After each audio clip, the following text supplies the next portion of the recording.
வணக்கம். நான் ஏற்கனவே சொல்லியிருந்தேன், டொனால்ட் ட்ரம்ப் வந்து ஒரு லூசர், ஒரு ஃபெயிலியர். அவர் ஆரம்பிச்ச பிஸ்னஸ் எல்லாம் மூடிட்டாரு. அதே மாதிரி தான் பொலிட்டிக்கலாக பண்ணுவார்னு.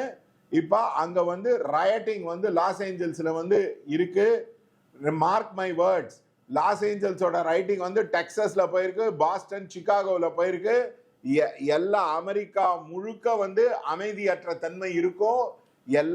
எல்லா மக்களும் வந்து ப்ரொட்டஸ்ட் பண்ணுவாங்க. எஸ்பெஷலி இமிகிரன்ஸ் வந்து வயலண்டாக இருப்பாங்க. இவங்க மிலிட்ரியை எடுத்துன்னு வந்தாலும் இவங்களால அடக்க முடியாது.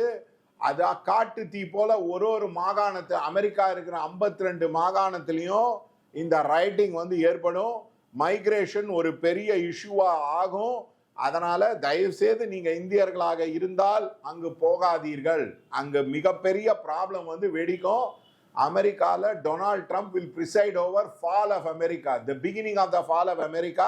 இதை தான் நாங்கள் முன்னாடியே சொன்னோம். எலான் மஸ்க்கு அவருக்கும் தகராறு வரும்னு சொன்னோம். அதே மாதிரி நடந்துட்டு